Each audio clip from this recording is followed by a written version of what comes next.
그렇다면 AI와 구제역이 다시 확산되고 있는 원인은 무엇일까요? 네, 나아가 더 큰 피해로 번지는 것을 막기 위해서는 어떤 대책이 필요할까요? 이번에는 전문가와 함께 알아보겠습니다.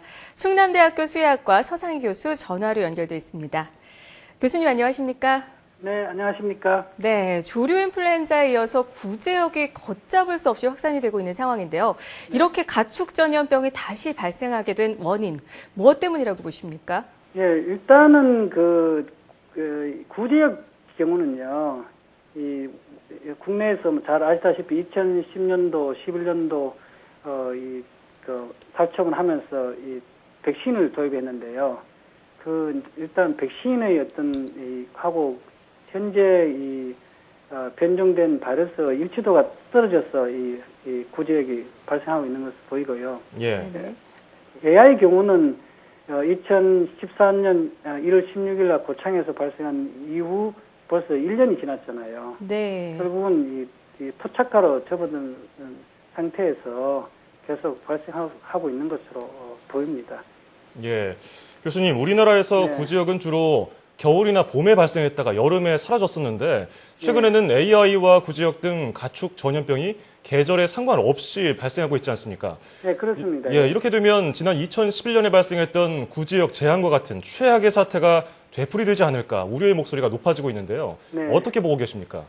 예, 한마디로요. 지금 구제역 경우는 당국에서 원래 이 백신 자체가 이 바이러스가 몸에 들어오는 것을 막을 수 있는 게 아니고 예. 이 정상 정도만 완화하는 건데요.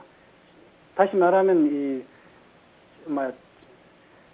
좋지 않은 백신으로 해서 바이러스가 급격하게 변한 상태고요. 물론 지금의 농가에서는 구제역 경우가 한 20%의 치사율을 보이는데요. 지금 시간이 갈수록 더 피해가 증가할 것으로 보이면서 결국은 한두 달 내에 아니지만요. 앞으로 수개월 내에 최악의 상태로 갈 수가 있습니다. 왜냐하면 네. 지금의 이 백신을 쓸 수 있는 것을 소위 말하는 고효과 백신을 하는데요.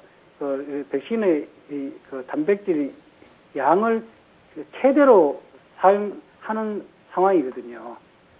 그래서 지금 백신이 효능이 떨어지니까 결국은 더 2010년, 11년 이상의 최악으로 갈 수가 있습니다. 왜냐하면 2010년, 11년도에는 어설픈 백신이지만 그나마 좀 효과 있는 백신을 도입해서 할 수가 있었는데요. 예. 네네. 지금 상태는 백신에 의해서 백신으로 변한 그런 바이러스가 지금 확산되어 있는 것으로 보이기 때문에 결국은 시간이 갈수록 임상 증상이 많이 나면서 다시 말하면 수단이 없어지게 되는 상황이 올 수 있거든요. 예, 그런 상황이 오면은 더 최악의 상태로 다다를 수가 있습니다. 네, 사실 우리나라에서 작년 초에 개가 AI에 감염된 사례가 발생했었는데요. 네. 이처럼 이종 간에 전염되는 것이 가능해진다면 확산 속도가 보다 빨라지거나 변종 네. 바이러스가 발생할 가능성 더 커지는 게 아닐까요? 예, 한마디로 지금 동남아나 그런 데서 환자가 나오는 거는 결국 토착화한 이유거든요. 물론 예. 네네. 국내 H5N1형은 사람 환자가 발생한 적이 없지만은 토착화되면은 이종 감염의 변종으로 급격하게 변할 수가 있거든요. 특히 이제 잘 아시다시피 국내는 닭농장과 돼지농장 거리가 근접해 있기 때문에요.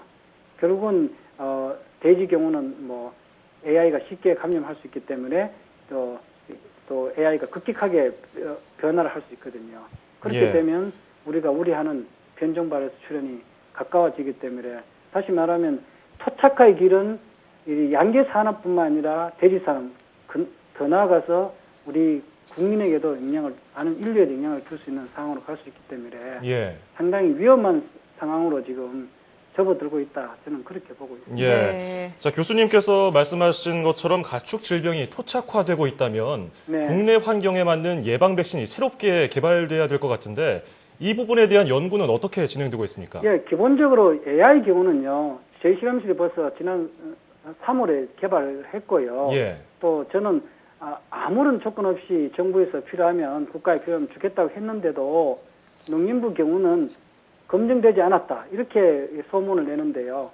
한 번도 제인데 검증하려고 접촉한 적도 없고 요구한 적도 없습니다. 다시 말하면 학자가 아무리 개발하더라도 백신을 하려면 허가를 받아야 되거든요. 네네. 예. 그 허가권이 농림부 산하 농림축산검증본부가 가지고 있기 때문에 결국은 검증하지 않으면서도 백신을 못 만든다. 그렇게 AI는 하는 거고요. 그래서 지금 백신을 여름 이전에 국지적으로 올인화 했으면 토착화를 막을 수 있다고 저는 보는데 그게 좀 실기했다 보고 특히 구제역 백신 경우는요. 제가 말씀드렸듯이 지금의 어떤 마니사주라는 1969년도 터키에서 이 분리된 바이러스 가지고 백신하기 때문에 한국형 백신이 없잖아요.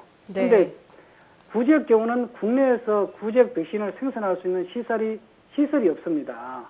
결국은 위탁 생산을 하면 되는데 그 위탁 생산을 다국적 기업에 우리나라에 분리된 바이러스를 구제역 바이러스 주고 위탁 생산하면 7개월 정도 걸린다고 하거든요. 네네. 근데 2011년도에 제가 국회 구제역 특위 조사위원회에 있을 때 그때 그렇게 한다고 들었고 근데 제가 4년 동안 계속 추적을 해보니까 결국은 한국형 백신을 위탁 생산하면 쉽게 할 수도 있고 특히 또 지금의 어떤 최악의 이 구제역 발생이 없을 수도 있는데요. 저는 솔직히 방역 당국에서 왜 일부러 하지 않았는지 정말 묻고 싶고 그렇게 한국형 백신을 위탁 생산했으면 지금의 토착화 길은 막을 수가 있는데요. 예. 지금은 알다시피 AI나 구제역이 토착화의 길을 접어들었기 때문에 사실 아무리 지금 한국형 백신을 한다 하더라도 피해는 줄 수 있지만 우리가 원하는 청정화의 길은 영원히 멀어지지 않느냐. 그렇기 때문에 저는 학자로서 상당히 참 그렇습니다. 예. 진짜 네. 국민을 위해서 이 네. 방역당 공무원들이 일을 했으면 좋겠습니다. 네, 잘 알겠습니다. 국내 방역을 강화해서 더 큰 피해가 발생하지 않도록 제대로 된 지원과 대책이 좀 필요해 보입니다. 자, 지금까지 충남대학교 수의학과 서상희 교수와 함께 이야기 나눠봤습니다. 교수님 오늘 말씀 잘 들었습니다. 고맙습니다. 네, 감사합니다. 자, AI를 비롯해서 구제역까지 대한민국이 정말 몸살을 앓고 있습니다. 네, 맞습니다. 이 대책과 지원 방안이 수없이 쏟아지고 있습니다만 일선 농가와 이 방역당국 관계자 여러분께서 조금 더 심혈을 기울여 주셔야 하지 않을까 예. 싶습니다. 지난해 제가 강원도의 방역 관계자를 한번 뵌 적이 있는데 정말 고생 많으시더라고요. 네. 노고에 감사드립니다. 사명감을 갖고 방역에 힘써주시기 바라겠습니다.